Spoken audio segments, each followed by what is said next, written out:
Hmm? Asked the great Therathax. The hunter paused, wings claws shimmering back and forth, tugging reality like a gathered cloth. Go home, Gav said. As an afterthought, he added, Please?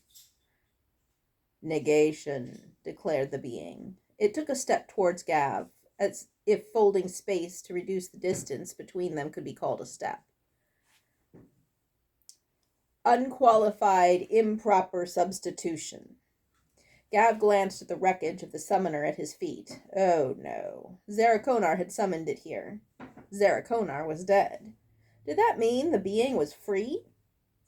A feeling, alien satisfaction mixed with a sensation of stroking an oil slick, slid across his consciousness.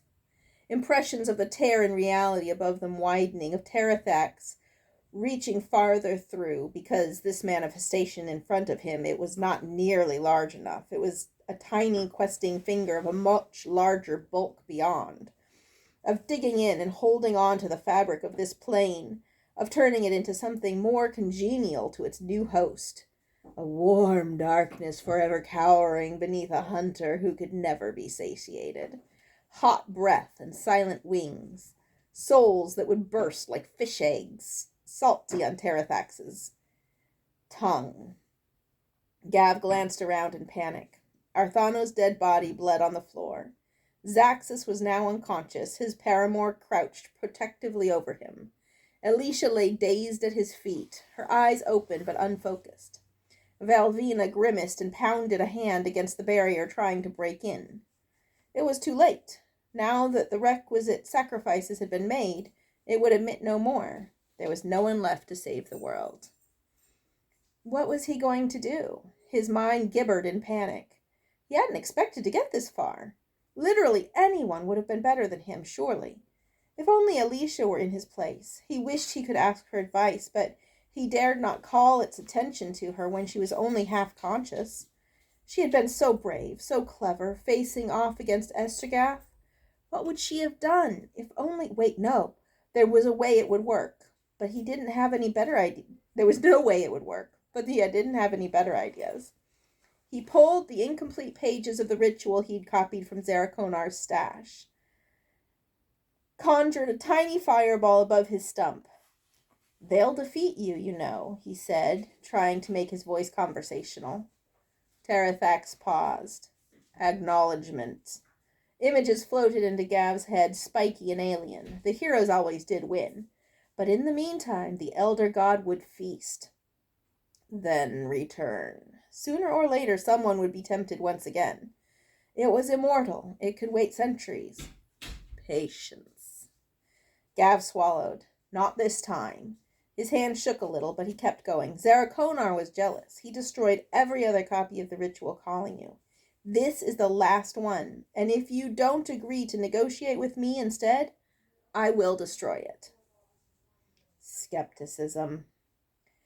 Gav shrugged and regretted it. The edges of his vision were graying out as the blood roared in his ears. He had to stay standing. You're right. You may find a puppet to recreate it for you before enough heroes can band together to dismiss you again.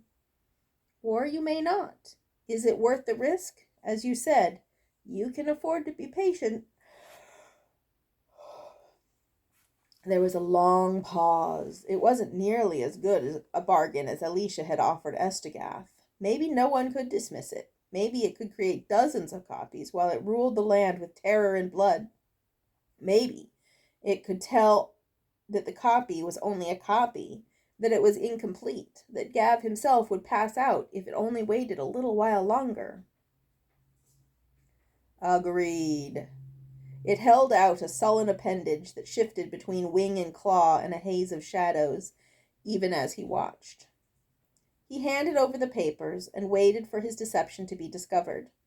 Terathax examined the first page, clearly confirming that he had not just purchased a ritual for some other demon or perhaps a recipe for apple pie.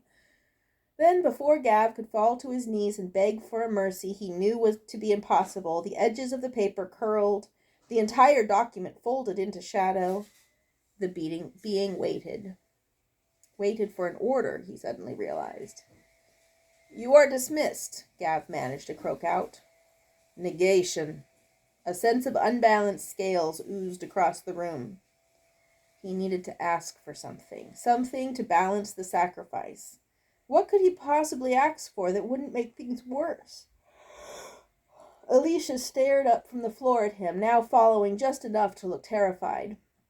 Valvina tried to look impassive, but her eyes were wide enough that he could see the rims of her irises, as were the eyes of Zaxxus's paramour, crouched on the floor next to her master.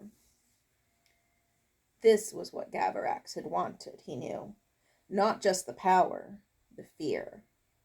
Somehow, deep in his bones, he knew that once he had wanted to show them all, wanted to hurt everyone badly enough that they would finally respect him. And maybe, if Gavarax had gotten it, it would have tasted sweet. But he hated it. He hated the look of terror in Alicia's face. He didn't even like it on Valvina's.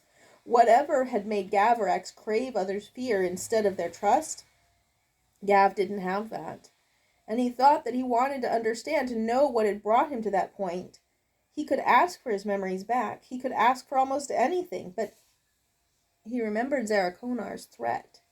He finally understood that if he got those memories back, those missing pieces that defined Gavarax, Gav himself, this person who had been created by the absence of those pieces, might cease to exist. Worse, he didn't know what Gavarax would do to everyone else. It had cost so much to save them. Gavarax needed to stay dead. If the price to keep Gavarax in the grave was that Gav could never understand where he had come from, so be it. In the end, did it really matter why he had done what he had done? Orla was right. Alicia had tried to tell him. Actions mattered. The rest was just excuses. He had done so much to so many people, and more than anything, he wanted to take it all back. But he couldn't. He didn't even know what he had done, and he didn't know what taking it back would look like. What he really wanted, right at this moment, was to collapse into unconsciousness like Zaxxus. He couldn't think. He couldn't ask for something spectacular. Wealth, peace. No, he could ask for something spectacular. Wealth, peace. It would all be tainted, he knew. No one would trust it. The room was already starting to gray out. He needed to make a choice. His mind was blank. What would make sure this being would just go away and not hurt anyone? He remembered what Alicia had said about him benefiting from the things his other self had earned. If he truly wanted to be Gav and no one else, he had to give up everything Gavarax had gained. Break all the enchantments here as you leave, he decided. Then he realized what a spectacularly bad idea that was. What would it do to the goblins or the town? He couldn't even remember all the enchantments he had done, let alone what the castle's previous masters had done.